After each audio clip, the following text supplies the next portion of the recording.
Yes మనం కిరణ్ కొండేటి గారితో ఉన్నాం. కిరణ్ గారు, 151 సీట్లు సాధించిన వైఎస్ఆర్సీపీ ఈసారి 14 సీట్లకి పరిమితం కావడానికి ఏ అంశాలు వైఎస్ఆర్సీపీని అంత పాతాళానికి నెట్టేశాయి? అంటే చాలాసార్లు మనం డిస్కస్ చేసుకుంటున్నట్టు sir, first of all first factor కూటమి అండి. కూటమి అంటే మీ ప్రధానంగా బీజేపీని పక్కన పెడితే బీజేపీ అడ్వాంటేజెస్ ఉన్నాయి తర్వాత కలవడం వల్ల. మేజర్గా ఇనిషియల్గా ఎలక్షన్స్ వరకు వెళ్ళేదానికి ప్రధానమైన కారణం అంటే ఇంత పర్సంటేజ్లో డిఫరెన్స్ అంటే బీజేపీ జనసేన కలిపి ముందుకెళ్ళాలనుకున్న నిర్ణయం ఆ కూటమి కట్టడం వల్ల ఒక ప్రధానమైన కోరిక అడ్వాంటేజ్ జరిగింది. ఎందుకంటే ఓట్ బ్యాంకింగ్ ఆబ్వియస్గా కన్సాలిడేట్ అవుతుంది, అది ప్రధానంగా ఉన్న అడ్వాంటేజ్. బట్ అవి కాకుండా మరో సీక్వెన్స్గా ఇంకో 10 దీనివల్ల ఒక 4% ఓట్ బ్యాంకింగ్ వైఎస్ఆర్సీపీ నుంచి, అంటే లాస్ట్ టైం వైఎస్ఆర్సీపీ కేసి ఓకే 10% గ్యాప్ ఉంది కదా, 10% గ్యాప్ ఉంది లాస్ట్ టైం వైఎస్ఆర్సీపీ కేసి, ఇప్పుడు ఒక 4 to 5% యాడ్ అవుతున్నాం ఎక్స్ట్రాగా దీనివల్ల కూటమి కట్టడం వల్ల. అలా కాకుండా ఇంకో 10% జగన్మోహన్ రెడ్డి గారే ఇచ్చారన్నమాట. అంటే మేము చెప్తున్నట్టు 15% పైన డిఫరెన్స్ వస్తుందని అంటున్నాం కదా, దాంట్లో 10% ఇదిగోండి నా రోడ్లు బాగాలేవు 1% తీసుకోండి, ఇదిగోండి మాకు ఉన్నటువంటి లిక్కరు సమస్యల వల్ల, అంటే ప్రధానంగా ఇది కనపడింది సార్, క్వాలిటీ ఆఫ్ లిక్కర్ ఏంది అంత ఓట్ బ్యాంకింగ్ మారుస్తుంది అంటే దాని మీద ఉన్న డిస్కషను, దాని మీద ఉన్న డిబేట్లు. మామూలుగా ఆంధ్రప్రదేశ్కి తెలంగాణ నుంచి ఎవరు వస్తున్నా సరే బాటిల్ తీసుకోవాలని డిస్కషన్ ఉంటుంది.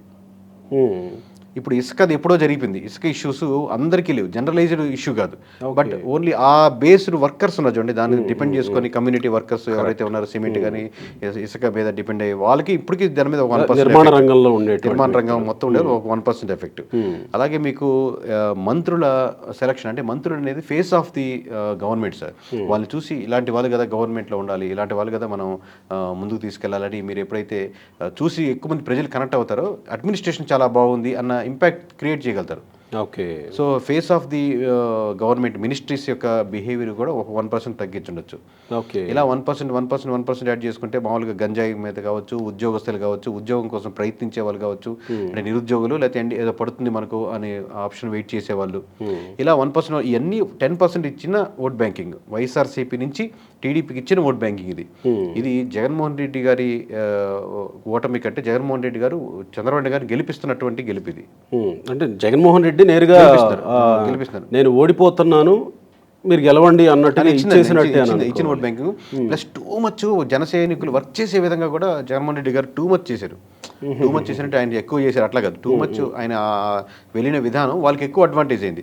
ఇప్పుడు పవన్ కళ్యాణ్ పట్టించుకోకూడదు, పవన్ కళ్యాణ్ మామూలు దత్తపుత్రుడు, పవన్ కళ్యాణ్ పెద్ద లైన్లో తీసుకోవాల్సిన అవసరం లేదు అని ఎక్కువ మామూలు మాట్లాడే విధానంలో అది పాయింట్. మీరు అదే పాయింట్ అనుకున్నప్పుడు అలాగే వెళ్ళుంటే లైన్ వేరే విధంగా ఉంటుంది, ఒక 1% అన్నా సేఫ్ అయ్యేవాళ్ళు. మీరు too much concentration Pawan Kalyan మీద, పిఠాపురం మీద, లేకపోతే మొత్తం ఫినిషింగ్ సభ అక్కడే పెట్టి, అక్కడే మిథున్ రెడ్డి గారు, అక్కడే మామూలుగా మన ముద్రగడ పద్మనాభం గారు, అలాగే మన శ్యామల గారు, ఓవరాల్ ఇలా మొత్తం మీరు టార్గెట్ ఎప్పుడైతే పిఠాపురం మీద చేశారో, పిఠాపురం ఒకటే కదా, పిఠాపురం వెనకాల 175 నియోజకవర్గాలు ఉన్నాయి. ఆఫ్ కోర్స్ ఒక దాంట్లో 1% ఉండొచ్చు, ఒక దాంట్లో 2% ఉండొచ్చు, ఒక దాంట్లో 10%, 20%. పిఠాపురం వెనకాల 175 నియోజకవర్గాల సపోర్ట్ ఉంది, అంటే ఆ క్యాండిడేట్ వెనకాల. సో మీకు 175 నియోజకవర్గాల్లో ఆ లోకల్ క్యాండిడేట్ని ఓడించేదానికి ఆ 1%, ఆ 2%, ఆ 10% వాళ్ళు వర్క్ చేశారు. మీరు ఇక్కడ వర్క్ చేస్తారు, వాళ్ళు 175 నియోజకవర్గాలు వర్క్ చేస్తున్నారు. ఇన్ని అంశాలు చెప్పుకొచ్చారు కదా, ఒక్కొక్క పర్సెంట్ ఇచ్చుకుంటూ వచ్చారని. ఈ ఒక్కొక్క % ప్రజలు ఇంకా గుర్తుపెట్టుకొని ఉన్నారా? ప్రజల్లో ఇంకా చర్చ జరుగుతుందా?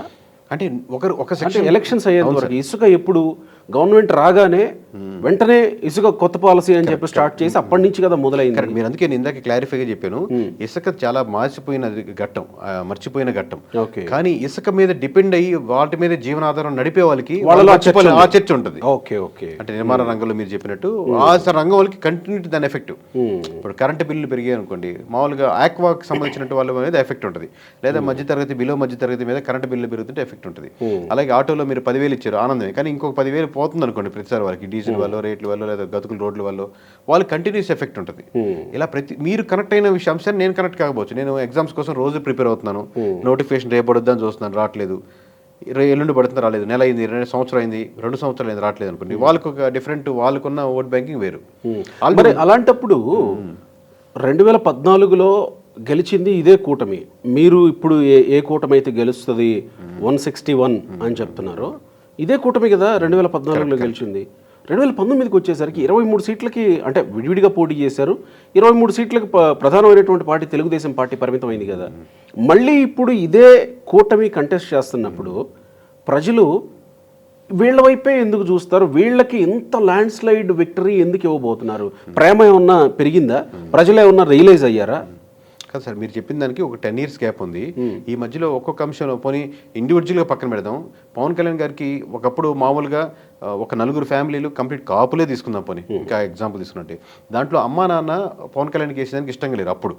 ఓకే, పిల్లలు మటుకు మాకు పవన్ కళ్యాణ్కి వేయాలి, ఎట్లాగైనా మీరు వేయాలని వాడికి ఎవరు వేస్తారు పోరా ఓటు, మామూలు మా జగన్కి వేస్తాం, మా చంద్రబాబుకి వేస్తాం అనుకునే డిస్కషన్ ఇంట్లో ఇళ్లలో జరిగేది అనమాట. ఇప్పుడు 10 ఏళ్ల తర్వాత 10 ఏళ్ల జర్నీ ప్రయత్నించాక వీళ్ళే కాదు, ఈ 4 కుటుంబాలు కాదు, మామూలుగా వైఎస్ఆర్సీపీకి ఓటేద్దాం అనుకున్నా కూడా మా వాడు ఇక్కడ వైఎస్ఆర్సీపీ గెలిచేస్తున్నా కానీ అక్కడ పవన్ కళ్యాణ్ గెలవాలబ్బా, పాపం చాలా రోజుల నుంచి కష్టపడుతున్నాడు అనే ఎక్స్ట్రా లేయర్ యాడ్ చేయగలిగారు అన్నమాట 10 yearsలో. అలాగే 2014లో జగన్మోహన్ రెడ్డి గారు ఏంటి, జగన్మోహన్ రెడ్డి గారి ప్రభుత్వం ఎలా ఉంటుంది, జగన్మోహన్ రెడ్డి గారి మీద వ్యతిరేకత ఏంటి, ఇలాంటి ఫ్యాక్టర్స్ లేవు. ఇప్పుడు ఆ ఫ్యాక్టర్స్ మళ్ళీ ఎక్స్ట్రా జోడించాయి.